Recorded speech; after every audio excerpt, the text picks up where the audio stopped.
The Empire of Business, Section 21. My experience with railway rates and rebates. This subject carries one back to his early days. It was in 1856 that my chief, Thomas A. Scott, superintendent of the Pittsburgh Division of the Pennsylvania Railroad, was made general superintendent with headquarters at Altoona. I was his secretary and telegraph operator in Pittsburgh, and he took me with him. The duties of the superintendent of the line, then in its infancy, included the making of local freight rates. These I entered in the rate book, and naturally grew to take a share in their making. Our great aim in those days was to develop local traffic. Of through traffic, little was expected, although President Thompson, the great railroad man of his day, had ventured to predict that 100 carloads of through freight would in time pass Pittsburgh daily. This prophecy was often quoted to show the length to which that sanguine but far-sighted official could go.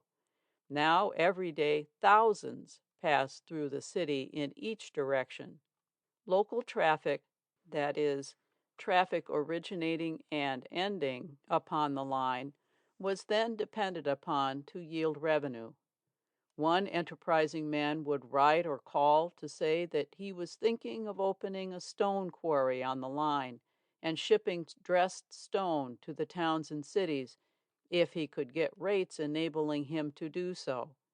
Because traffic paying much less than we might think fair was better than no traffic at all, we would hold out every inducement to pioneers, with the result that the quarry was opened. Another was willing to make the experiment of cutting bark and shipping it to tanneries, intending later, however, to erect a tannery in the forest. Here was a tempting new enterprise, and rates were readily agreed upon. Another thought a peculiar quality of sand was suitable for glass making, and was willing to open the deposit and test it. He was promptly accorded a siding, which was usually necessary, and rates low enough to permit him to begin. The plot began to thicken when a second man came with a proposition to open another similar factory or quarry, which he could not do unless he received rates equal to those given to his predecessor, although his railway haul might be longer. If two factories were to be only a few miles apart, it was obvious that they had to receive the same rates, and so the question of special rates, starting very simply, soon became a complicated one. Areas had to be established in which the rates were uniform, although this involved the seeming injustice of charging more per ton per mile upon the traffic of one than of the other. This could not be avoided. At a later date, corporations were found desirous of establishing ironworks and of opening coal mines, etc. From such small beginnings was built up the enormous local traffic of the Pennsylvania Railroad, unequaled, it is believed, by any other line in the world.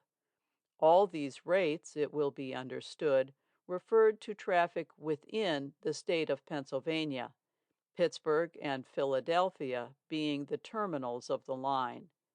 Beyond Philadelphia was the Camden and Amboy Railway. Beyond Pittsburgh, the Fort Wayne and Chicago, separate organizations with which we had nothing to do. During this period, through traffic occupied an entirely subordinate position. Rates for it were made in Philadelphia by a freight agent, who then was an official of little importance compared with what he soon became.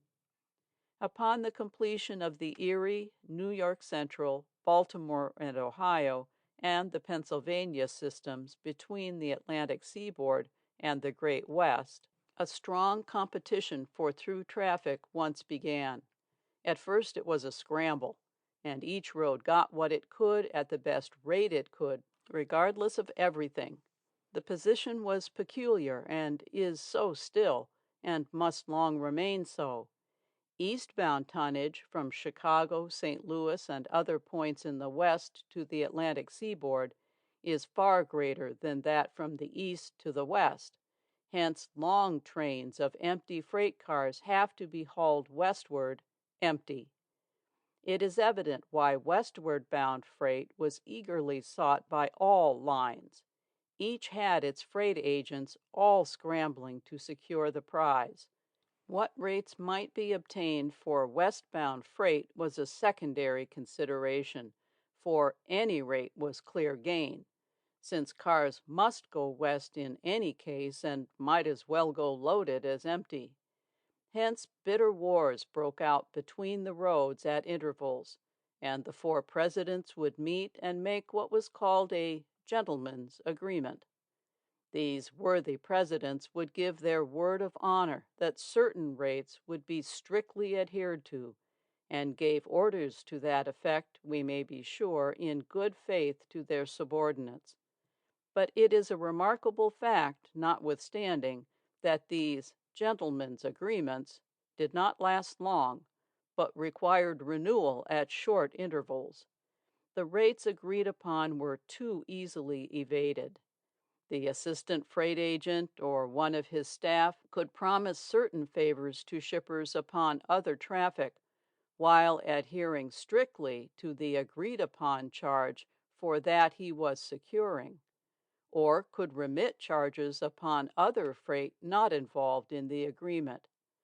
So gentlemen's agreements were made and remade, but meanwhile freight from Pittsburgh was often sent by way of the Ohio River, some 500 miles, to Cincinnati, transferred from boat to railroad car there, and transported back to Pittsburgh by rail, passing through its streets to the seaboard for less than the fixed rate upon the same articles from Pittsburgh direct to the seaboard. It was the same with freight from the east to the west. Many a trainload of iron from the east has passed through the streets of Pittsburgh, paying less freight than was charged upon the same articles from Pittsburgh to the same points west. The Pennsylvania Railroad had a monopoly of the traffic, and much grievous wrong had we manufacturers in that state to suffer in consequence. We must not be understood as blaming the Pennsylvania officials severely. They did not raise our Pittsburgh rates, and these in themselves might be considered fair, but they lowered the rates to our competitors in their warfare with the trunk lines. This bore hard upon the manufacturers of Pennsylvania, and especially of Pittsburgh. It would have been a wiser and broader policy if the Pennsylvania Railroad had been bold enough to say, "Come what may, we will protect manufacturers upon our own lines." But it required more than the ordinary railroad official of that day to reach this height. A perfect system of rates over the various routes could not be reached without first passing for a season through great irregularities and making many mistakes. Order had to be hammered out of chaos. These were the days when the much talked of rebates had their origin.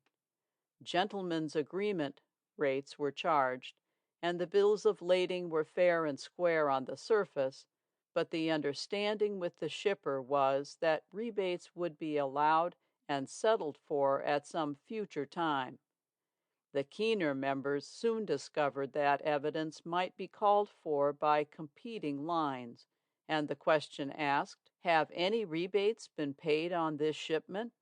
The party concerned might be able to say that he had paid none, but had he been questioned a month or two afterward, perhaps, or asked if advantages in other directions had not been granted to the shipper, he could not have so stated truthfully. In short, every conceivable way of keeping the word of promise to the ear and breaking it to the hope was indulged in. At least we shippers over the Pennsylvania road heard from its officials from time to time that the other lines were most unscrupulous competitors and solely blamable for the reigning disorder. The sentiment aroused in Pittsburgh because of these unequal rates became dangerous. The Pennsylvania Railroad was regarded as a monopoly strangling to local interests, and so it was. The manufacturers of Pittsburgh, never in a position to get rebates, were in fact being driven to the wall by the competition of manufacturers upon other lines whose products passed their doors and were carried 1,000 miles over the Pennsylvania system for less than they were compelled to pay for half the distance. Remonstrances were constantly made, but without avail, until the time came when the railway company had a dispute with its men, which gave occasion for an outburst of the smoldering bitterness Pittsburgh felt. Grave riots took place, and the spirit of hostility shown by all classes to the great monopoly brought from Philadelphia my former chief, then vice president, to Pittsburgh. At a conference with the manufacturers, it was agreed by him that no matter what the through rates fell to, the local traffic on the lines from Pittsburgh would be carried to Chicago or Philadelphia and New York at a small difference, less than the through rate between the seaboard and Chicago and other points. That is to say, Pittsburgh traffic would be charged only a shade less for half the distance than Philadelphia and Chicago through traffic paid for double the distance. Rates according to distance were denied. With this, the Pittsburgh manufacturers had to be content. Matters went along tolerably well until railway rates were again thoroughly demoralized by war between the trunk lines. Our Carnegie Steel Company, upon this occasion, had had what it thought the certainty of a contract of great value for material with the Newport News Shipbuilding Company, freight from Pittsburgh to Newport News being much less than from Chicago. The contract, however, went to Chicago, and upon investigation, we found that the rate given to our Chicago competitor to Newport News was less than the Pennsylvania Railroad rate from Pittsburgh, the distance not one half so great. President Ingalls of the Chesapeake and Ohio, then beginning his brilliant career, had made the lower rate for his new line, not yet embraced in the gentleman's agreement. We investigated and found several rates of a similar nature prevailing to other points, and having a list of these made, the writer carried it to President Roberts of the Pennsylvania Railroad with a request that he place us upon his own line on an equality with manufacturers on other lines. When the paper was presented to him, showing the overcharges we labored under, he pushed it aside, saying, "I have enough business of my own to attend to. Don't wish to have anything to do with yours, Andy."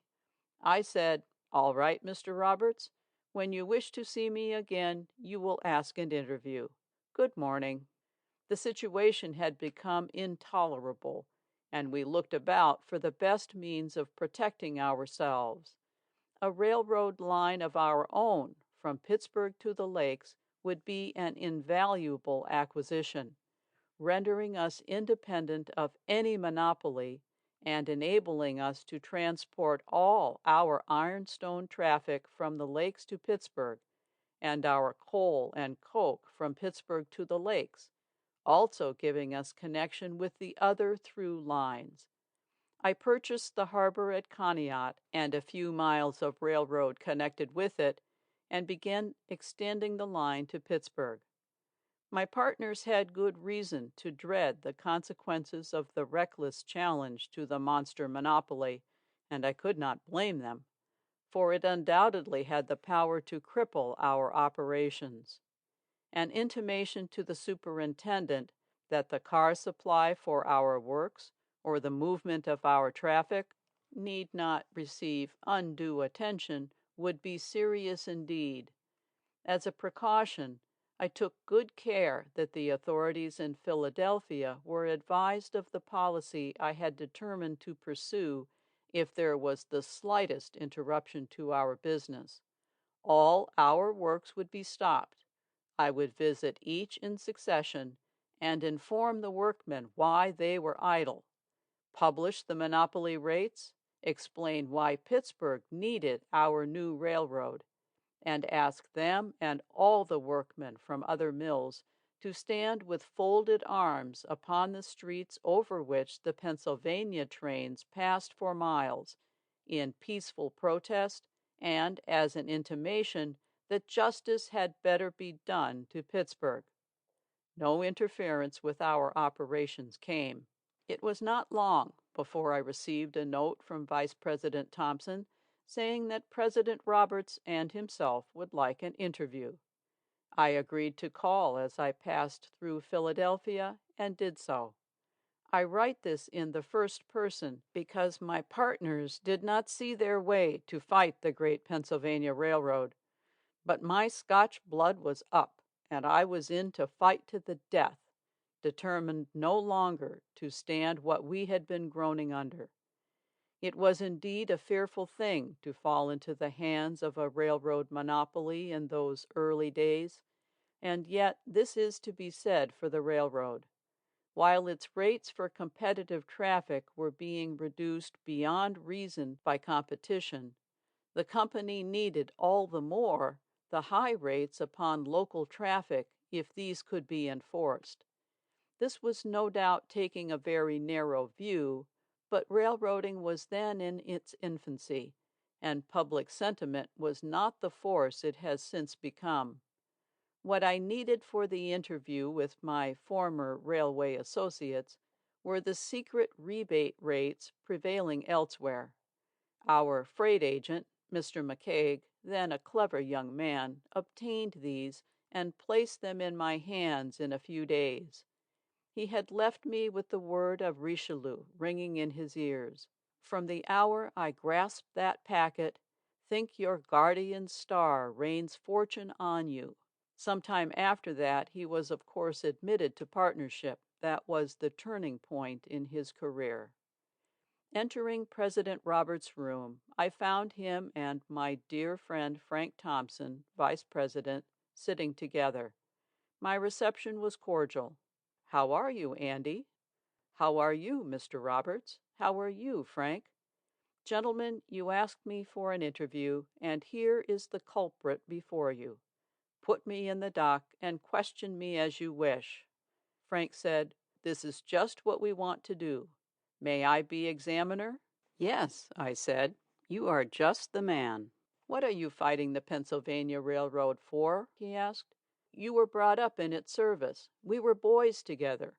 "Well, Frank, I knew you would ask me that question, and here is the answer." I handed him the packet of secret rates and, begging to be excused for a few minutes, left the room, desirous of giving them an opportunity of looking it over together. Upon my return, they were still sitting with the packet lying before them. Frank raised his head and exclaimed, "Andy, I feel like Rip Van Winkle."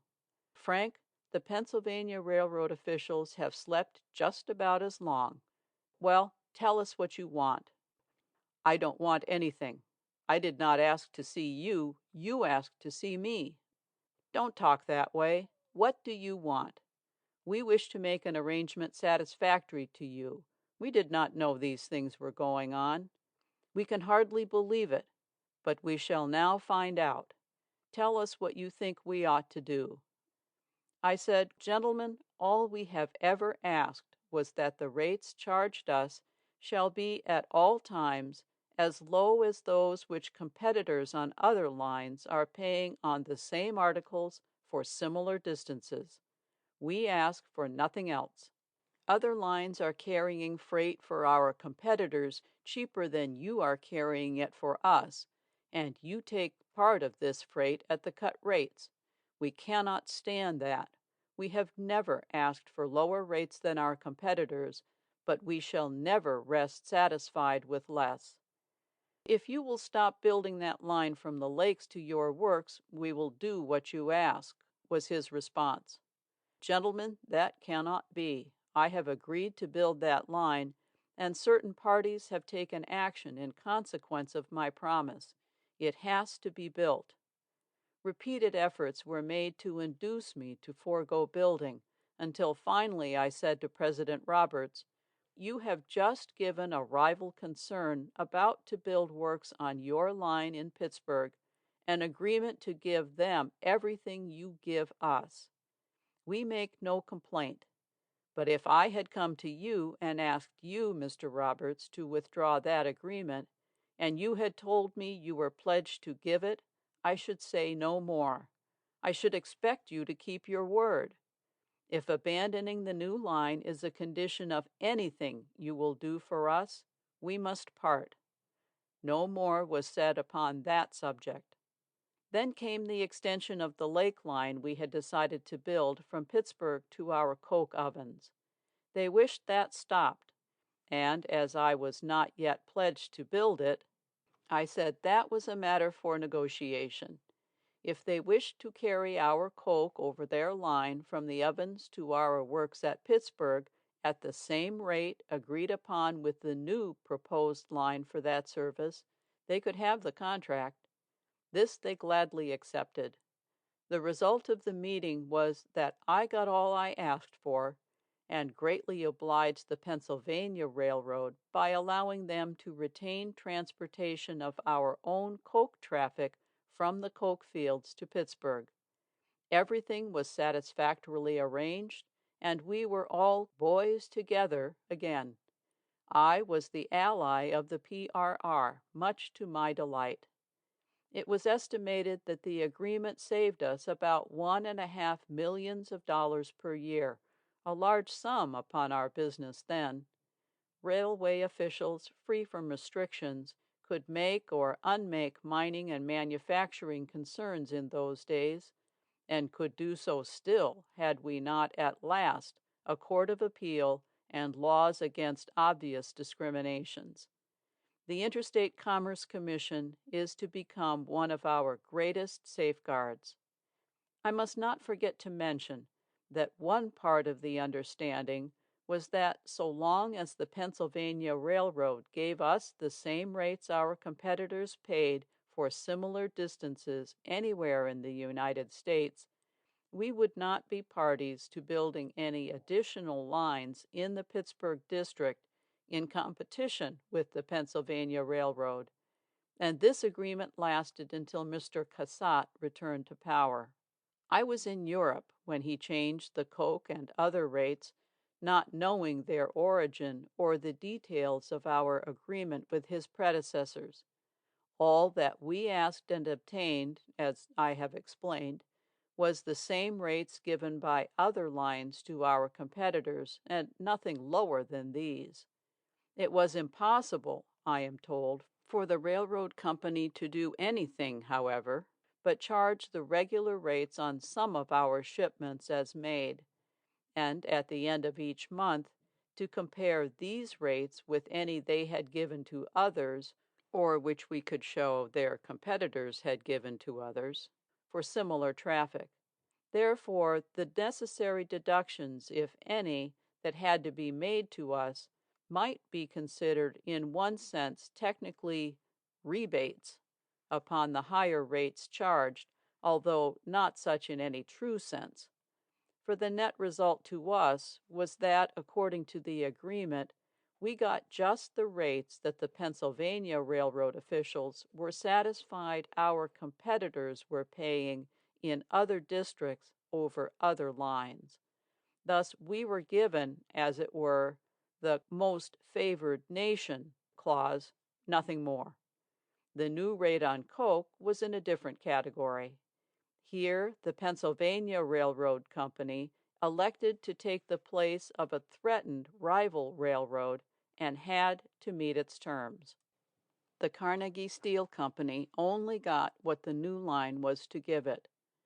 The efforts of Pittsburgh manufacturers to escape the thrall of the great monopoly were, first, the making of an independent line to the lakes, and connecting with the New York and Erie, New York Central, etc., which was done, but subsequently sold to the Vanderbilt interests, who offered $3 for one invested. It proved to be a great mistake to sell, because it permitted the two railroad systems to confer and come to terms upon fixed rates and probably division of traffic. Thus ended effort number one. Some time after, when war again broke out between the rival systems, the late William H. Vanderbilt asked me what I thought of the project of his able and enterprising son-in-law, Mr. Twombly, to extend the reading system to Pittsburgh through Pennsylvania. I thought so well of it that I said, "If you will undertake it, I and my friends will go with you to the extent of $5 million, a prodigious sum then, at least to us." "If you will, then I will put in $5 million also," he replied. Thus the South Pennsylvania was organized and its construction begun. Here was a chance for the New York Central to grip and hold its antagonist by the throat, but the Pennsylvania interests, seeing what the movement involved, approached Mr. Vanderbilt while I was absent in Europe and induced him to surrender. Exactly what advantage the New York Central system received I do not know, but it should have been great indeed, for this was probably the greatest mistake in its history. Mr. Twombly had found the key to masterdom for the Vanderbilt interests, but it was foolishly thrown away. The work on the South Pennsylvania was stopped and our investment returned. Thus ended effort number two. My personal effort to build the Bessemer Railroad to the lakes came after these vain efforts of United Pittsburgh to emancipate herself. When Mr. Cassatt ended the agreement entered into between his predecessor and myself, I was quite prepared to take up the challenge. We were once more free. An idea struck me one morning. I called upon Mr. George Gould and said to him, "Years ago, soon after I had taken up residence in New York, your father approached me in the Windsor Hotel and said he would buy the control of the Pennsylvania Railroad and divide profits equally with me if I would promise to devote myself to its management. It was a great compliment to be paid to one so young, but my heart was already in steel development, and I declined. This morning I come to you and offer an opportunity to create and control a through line from the Atlantic to the Pacific. Extend your line to Pittsburgh, and we will give you a contract for 1/3 of all our business, provided you agree to give us the rates prevailing elsewhere and enjoyed by our competitors." I offered to build west to meet him, and also to join him in building east. Fortunately, he agreed, and the result is that the Gould system today is in Pittsburgh enjoying that contract. We were just upon the eve of arranging to extend the line eastward, taking in our coke works en route, which would have been a hard blow to the Pennsylvania Railroad, since we controlled our own coke traffic, when Mr. Morgan asked Mr. Schwab if I wished to retire from business. If so, he thought he could let me out. I replied in the affirmative, having resolved early in life not to spend my old age struggling for more dollars. I had seen so many pitiable cases of men with fortunes to retire upon, but nothing to retire to, condemned to continue like flies held fast by the revolving wheel, to whom change means misery. Of course, we stopped all negotiations looking to Eastern extension after this, and the result was my retirement from business. With Mr. Cassatt's return to power as president of the Pennsylvania system came needed reform, and it gives me pleasure to record the great service that companion of my youth did to the railroad interests of the country. In doing so, he broke the Constitution of Pennsylvania, which prohibits any of its railroads from controlling competing lines by purchase or otherwise. He bought large interests in the Baltimore and Ohio and other competing lines. But when he did this, I do not believe he knew he was breaking the Constitution, for in those days railway officials thought little about the law because it rarely touched transportation operations. These investments have since been sold by the Pennsylvania Company. His influence upon competing lines became decisive. He enforced uniform rates honestly on the Pennsylvania system, and he gradually induced the other lines to adhere to them. Then was established what is called the, quote, community of interest, unquote, idea. In the interval, the government had taken up the subject of interstate commerce, which the states were and are clearly unable to control. Wise laws were passed and a national commission appointed, and the evils of rebates are today already unknown. Under present laws, no corporation can afford to offer, neither can any person or company afford to receive, rebates, the risk of exposure and punishment being now fortunately far too great. Thus, the conditions described as prevailing in the past in railway transportation, then still in the formative stage, are rapidly being succeeded by a system finally to become as perfect as is possible for man to create and maintain. The President has performed a great service, focusing the attention of the country upon certain crying evils, and the present position of the government is all that could be desired. The dead past is to bury its past. It is rapidly doing so. It was the custom for different rates to prevail in the beginning of railroad development when all was chaos, but our conditions are soon to be those which the old lands have been led by experience to establish. We are only following their example in supervising railway and other corporations strictly, as we do national banks. Leases, mergers, purchases of shares, control of other lines or corporations, the issue of bonds and stocks, and the rates of freight must all be reported, examined, and approved by the tribunal which is to become our industrial Supreme Court. We may rest assured that the Interstate Commission, progressing from year to year as it gains experience, will sustain fair rates for the railroad companies and establish what is indispensable, equality of rates throughout the whole country. The equality of the shipper will soon become an axiom, ranking with the equality of the citizen. One shipper's privilege over any railroad, every shipper's right.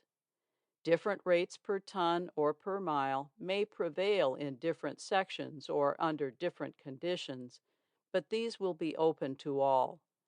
This will give to shareholders in corporations a degree of security hitherto unknown, enhance the value of their investments, and prove as beneficial for the corporations as for the shareholders and the country. Capital, both domestic and foreign, will be attracted more than ever to this field. The creation of the Commission is the most important addition that has been made in our day to the machinery of government. It should be proclaimed by the administration and leading statesmen of both parties, and kept clearly before the people, that no radical action has either been taken or is contemplated. On the contrary, all that is desired is only what other nations already possess and is in the truest sense conservative and preservative in the highest degree. The ease and rapidity with which the Commission was established, which has already abolished demoralizing rebates and is rapidly giving to corporate investments the security they possess in other lands by bringing them under supervision, is a great triumph for our governmental system in all departments, legislative, executive, and judicial, and gives to all the assurance that no emergency can arise in our country which will not be promptly and successfully met. An intelligent, just, and fair-minded people at the base cordially approving the salutary measures of their representatives, with the President, a great reforming force at the head, leading the way. End of section 21. My experience with railway rates and rebates. End of The Empire of Business by Andrew Carnegie.